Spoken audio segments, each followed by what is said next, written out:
Bienvenidos, mis queridos amigos telenautas, a su programa Entérese en YouTube. Quien les habla, Jesús Angulo, director y productor del mismo, tiene el gusto de traerle hoy a un gran amigo, a un gran neurólogo, a un individuo que ustedes lo vieron cuando yo hacía los programas en el canal 17 hace ya 4 o 5 años. Nos referimos al doctor Enrique Wolf. El doctor Enrique Wolf, además de ser un gran neurólogo, es también un gran misionero seglar. Y ese es el tema de hoy. El tema de hoy no es el de hablar de los problemas que normalmente hemos hecho con él, los programas, sino el tema de hoy es hablar sobre su vida, su experiencia como un misionero seglar. Esa función tan humana, tan grande, pero al mismo tiempo tiene sus peligros, tiene sus riesgos y tiene muchas otras cosas más. Bienvenido a nuestro programa. Muchas gracias, Jesús. Yo quisiera primero que le dijera a nuestros telenautas qué cosa es un misionero seglar, que es la palabrita que se me olvidó. No, muy bien. Seglar es porque no depende de una religión específica. Y misionero, yo creo que misioneros somos todos. Todos en un momento de nuestra vida sentimos una empatía, o sea, una necesidad de identificarnos a través del amor con otra gente.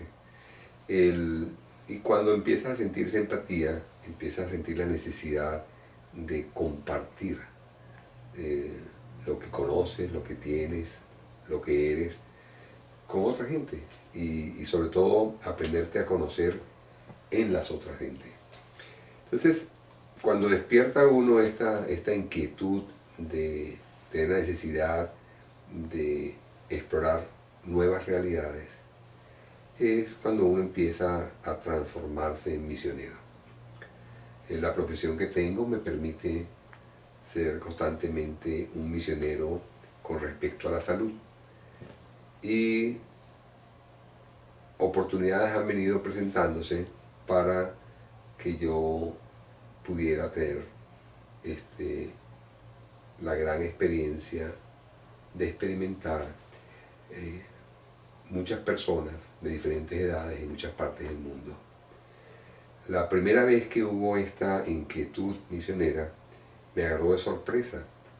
Yo estaba haciendo un posgrado en Houston en la época que salió y se conoció en Norteamérica el virus del SIDA, el VIH. Los primeros pacientes se hospitalizaron en Houston, en un departamento que quedó como una burbuja, porque no se sabía por qué esta inmunodeficiencia era debida, y antes que se descubriera específicamente lo del virus. En esa época yo me identifiqué mucho con las personas que estaban siendo diagnosticadas, principalmente las personas de habla hispánica. Entonces me ofrecí a dar charlas a las personas en unas iglesias para dar información sobre este nuevo virus que estaba produciendo este síndrome tan raro. Y en una de las charlas se paró una persona muy alta, una mujer como de 56, 60 años, y me preguntó si yo tenía la capacidad para comprometerme con las palabras que estaba diciendo en ese momento. Una pregunta rara y diferente. Yo traté de sobrevivir la respuesta, y al final de la conferencia o charla que hubo, ella se me acercó y me ofreció la oportunidad de ir con un grupo muy extraño. Yo no conocía, se llama Ananda Marga, son gente de Rumania y de Eslovenia, que tienen una cultura muy hindú, y entonces sí quería ayudarlos. Yo por supuesto le dije que sí, pero no sabía lo que era y estaba en Houston. 3 años más tarde recibo un telegrama, en esa época había telegrama, estando yo en Venezuela, sí quería tener una entrevista con ella y la jefe de ella. Resulta que esta era una de las hermanas que que pertenecía a la congregación de la Madre Teresa de Calcuta. Y tuve la oportunidad de ir a la isla de Guadalupe a entrevistarme con ella y con la Madre Teresa de Calcuta. Es maravilla haberla conocido. Sí, fue una experiencia increíble porque yo realmente estaba más pendiente de ver los detalles de ella. Me sorprendió el tamaño de ella, las facciones, que tenía 2 marcapasos, uno arriba del otro, un desfibrilador y marcapasos muy grande. Una persona bastante clara, y me ofreció la alternativa de ir a la selva amazónica a crear centros de salud en el cual se utilizara como medicina o como medios para curar la misma naturaleza, que estudiara cómo era el ambiente local y que tratara de ver en qué forma se podía generar un sistema de salud con ese tipo de medicinas en una sociedad como la brasilera. Ellos ya habían investigado que yo era pediatra y médico de adultos, y neurólogo de niños y neurólogo de adultos. La verdad que me fue muy difícil decirle que no. Desde entonces, cada vez que veo una monja, cruzo la calle y voy por el otro lado, porque a las monjas es muy difícil decirle que no. Pero fue bien interesante porque me enfrentó a la primera experiencia de desapego. Ella me pidió que diera todas mis pertenencias materiales, mis pertenencias profesionales, porque fui más que todo como ser humano y me cambiaron el nombre.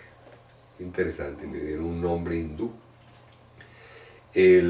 Bueno, regalé todas las cosas, el cual fue muy fácil porque yo tengo 8 hermanas y 4 hermanos y en una hora se llevaron toda la casa, muy felices. 8 hermanas y 4 hermanos. Sí, somos 13. Vaya. Y entonces ellos muy felices que yo fuera misionero y que fue la primera experiencia. En esa época logré comprar una camioneta especial, como alta, pick-up, de esas que no está atrás. Y lo único que no conseguí regalar fue el colchón. Y me lo llevé, pues no lo iba a dejar. Entonces fue un misionero muy sofisticado porque salió de Caracas en una camioneta pick-up cerrada, después la cerré con un colchón y una gran cantidad de cajas llenas de medicina que me habían donado. Y supuestamente venía una de las hermanas misioneras conmigo. A última hora ella se enfermó con una bronconeumonía y salí solo de Caracas manejando. Crucé a Venezuela y entré hacia la selva amazónica. Me pasaron grandes aventuras y estuve casi 7 meses entre la selva amazónica en Brasil, la parte de Curitiba y la Foz de Iguazú, la parte de Uruguay, Argentina, Paraguay, la parte de Bolivia. Perdona que te interrumpa, ¿estabas en plena selva o estabas cerca de las ciudades? Sí, tuve que cruzar la selva, tardé como 1 mes y medio en cruzarla, pasaron muchas aventuras, tanto así que después de un tiempo, un grupo de amigos que estábamos conversando de las experiencias que tenía, me dieron la idea de escribir, de que pusiera en un papel lo que había experimentado para que no se me olvidara, y así lo hice. Trabajaba en aquella época en el estado de Georgia y empecé poco a poco a colocar lo que me acordaba y se lo di a Carolina. ¿Ya en ese momento estabas casado con Carolina? Sí. Entonces no, la experiencia me fui yo solo. La experiencia de escribir. Porque si no, aparte de los hermanos y hermanas, la mitad tuya. Si hubiera estado casada con ella, también hubiera visto quién se la llevaba, pero no, en ese momento no estaba. No me tentaron tanto. La tentación no fue a ese extremo, no, estaba solo. Fue una experiencia, y escribí un libro que se llama Un misionero sin misión, A Missionary Without a Mission. Interesante porque viví lo que es la experiencia seglar de no pertenecer a ningún tipo de religión. Aprendí que uno no puede ser misionero, nada más que por empatía y voluntad. Tiene que pertenecer uno a una asociación. Yo arranqué y pasé muchas experiencias y me perdí en la selva y todas esas cosas, pero fui utilizado por diferentes grupos religiosos de diferentes tendencias, tanto católicas, cristianas, musulmanas, muchos hindúes, que tan pronto terminaban de utilizar lo que yo podía aportar, me decían adiós. Fue una experiencia interesante porque las 2 primeras veces me sorprendió mucho. Después de 3 semanas en un sitio me dijeron muchas gracias, ya obtuvimos lo que queríamos de ti, ya te puedes ir. Allá. Y entonces tuve que buscar otro sitio donde ir. Tenía que buscar yo mismo a dónde ir para ayudar. Era una sensación de pedir por favor si los podía ayudar. Y ahí fui, no entendí en aquel momento mucho, regresé después de 7 meses, viví experiencias con los guerrilleros en Bolivia sin saber que estaba con ellos, y después regresé a Venezuela.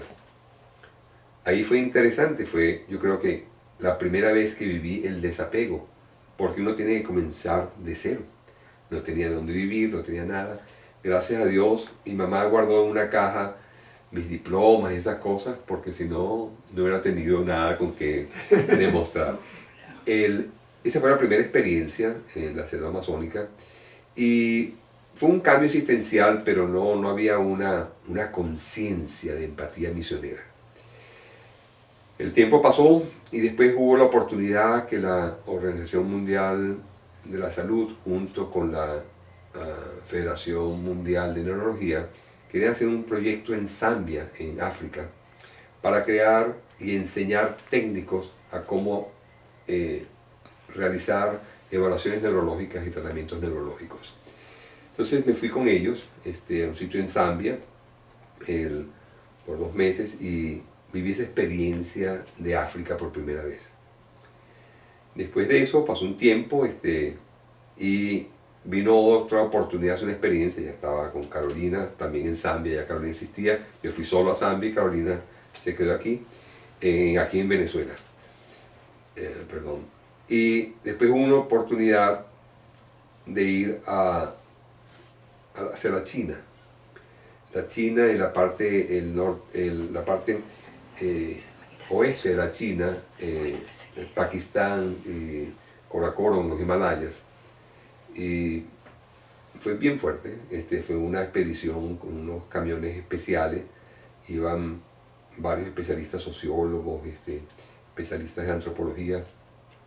Y yo iba a la parte médica porque se iba a explorar áreas nuevas. Ellos encontraron especies de animales que no se encontraban en otras partes del mundo. Fue bien interesante, muy difícil. Dormíamos en carpas. Tuve cerca de los Himalayas un problema físico que casi me lleva la vida, y fue otra experiencia de desapego. La expedición me dejó en un pueblo por el noroeste de la China. A Carolina y a ti. No, estaba yo solo, me dejó solo. Carolina estaba en Venezuela. Y bueno, wow, o sea, me sentí como, aquí como que todo el mundo se utiliza, todo el mundo. Pero gracias a Dios, después de varias semanas, logré llegar al norte de Pakistán, cuando llamo a Carolina, Venezuela, para que me vaya a rescatar. Yo pensaba continuar a esto, pero estaba muy mal. Esa oportunidad, había muchos detalles que están explicados en ese libro que escribí. Después hubo una oportunidad. Estábamos en la parte de la Florida hace ya como 5 años, cuando Carolina empezó a manifestar su empatía y su necesidad interior, su inquietud como ser humano de querer ser misionera. Para ese entonces ya habíamos conseguido la nacionalidad americana, porque sin la nacionalidad americana no podíamos aplicar a ninguna organización que nos sirviera de sponsor, que nos llevara. Entonces hay una organización llamada Mission Doctors Association, que está localizada en Los Ángeles. Entonces, igual dejamos todo, gracias a Dios, guardamos ciertas cosas en un pequeño container, y nos fuimos los dos nada más que con dos maletas con la ropa mínima indispensable. También experimentamos los dos el desapego material, pero fue muy bonito por la alegría de la gente cuando le das algo que no se espera. Y fuimos a Los Ángeles con esta organización. Ahí sí tuvimos que hacer un curso, un estudio para ser misionero, algo interesante. La localidad era en un convento de monjas enanas. Digo enanas porque no estaban las monjas, porque para entrar a la regadera uno nada más que podía pegar la espalda y el agua fría, y el agua me pegaba a mí aquí, tenía que hacerlo así para que subiera. O sea que eran enanitas las monjas que estaban en ese convento. Pasamos allá con un grupo de personas y otros médicos que iban a hacer una misión que no sabíamos dónde era en aquel momento. Después de 4 meses nos graduamos misioneros en la religión católica, que es las misiones católicas para doctores, y el arzobispo te nombra misionero y te da unos anillos, una ceremonia muy interesante.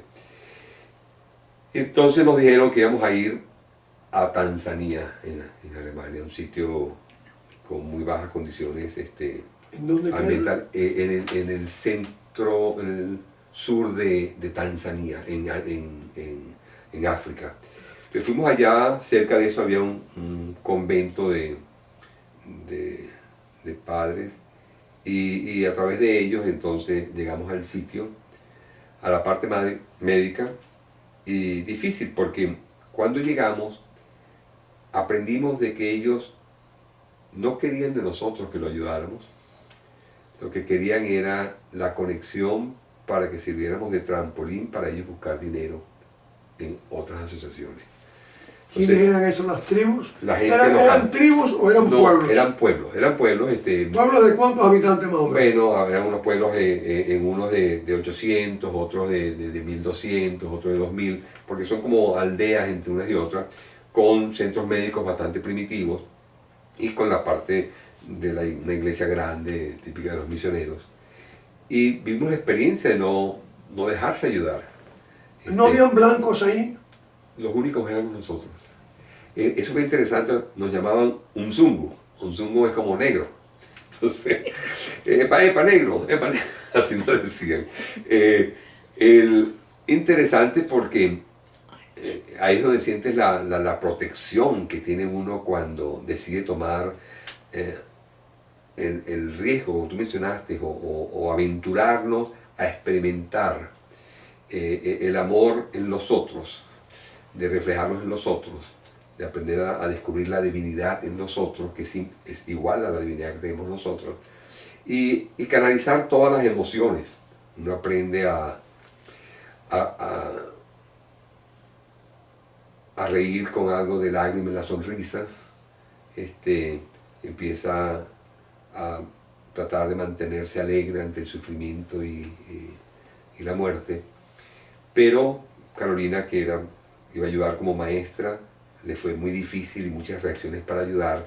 En la parte médica a mí no me permitían hacer nada.